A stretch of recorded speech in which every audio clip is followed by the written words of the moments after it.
pollution. Excessive, misdirected, or obtrusive artificial light is referred to as light pollution. It has a number of negative effects, including obliterating stars in the night sky, interfering with an astronomical study. It disrupts ecosystems and causing bad health effects and wasting energy. With more than half of the world's population now residing in cities, 3 out of every 4 city dwellers has never witnessed the beauty of perfectly dark skies. So what is the best way to convey the significance of what they have lost due to light pollution? Or how can you convince them that light pollution is a problem on multiple levels, including the safety, energy conservation, cost, health, and wildlife impacts, as well as our ability to see the stars? Finally, how can you persuade people that even little steps towards solving this problem are even worthwhile?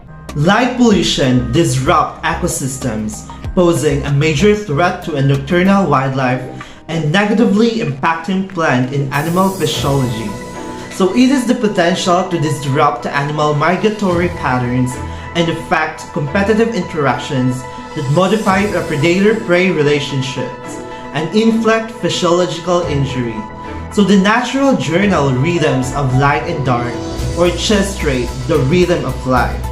Thus, the interruption of these patterns has an impact on ecological dynamics. So many species, particularly humans, rely on inherent body cycles called circadian, or a rhythm that has a synthesis of melatonin, so which are regulated by light and dark, that to avoid a negative health impacts, for example, the day and night. So a melatonin production can be decreased if humans are exposed to light while sleeping. Why do we even use lightning?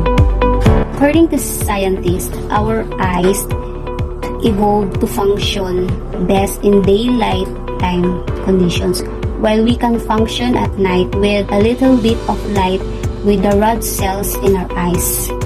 We do not function as well as other species that are truly nocturnal. Outdoor lighting provides visibility for us to conduct daylight activities at night time. We then see good outdoor lighting as an attractive benefit for our communities because daytime light levels at the very basic primitive fear we feel for darkened places that could hide predator. We very much like light. It gives us a feeling of safety and security, even if the feeling is sometimes inappropriate for a particular situation. So good outdoor lighting should first optimize visibility at night for what we want to lit. Second, minimize energy consumption. Third, minimize impact on the environment and ourselves.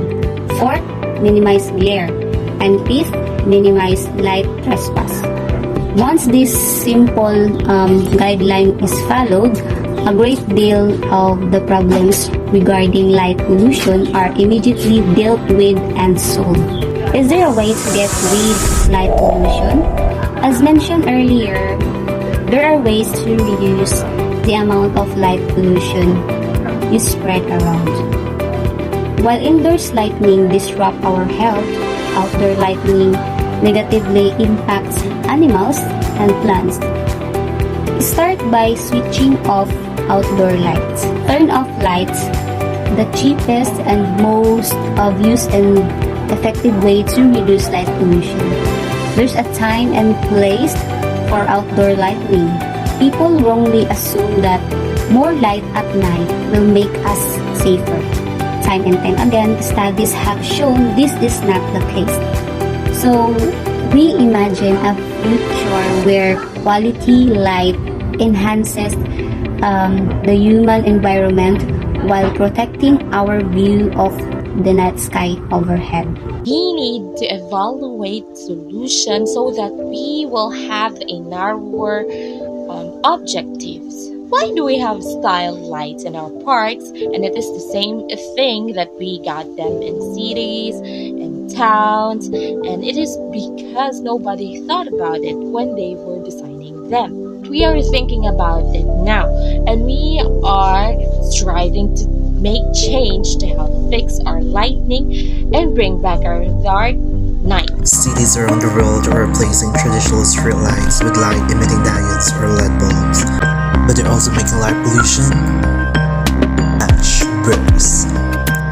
As a result, light pollution is linked to habitat disruption and harmful effects on human health. It also diverts attention from the environment's aesthetic appeal.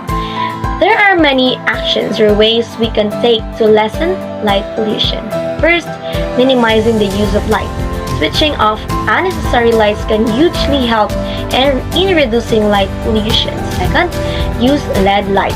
LEDs and compact fluorescents can help reduce energy use and protect the environment. Third, use of motion sensors on important outdoor lights.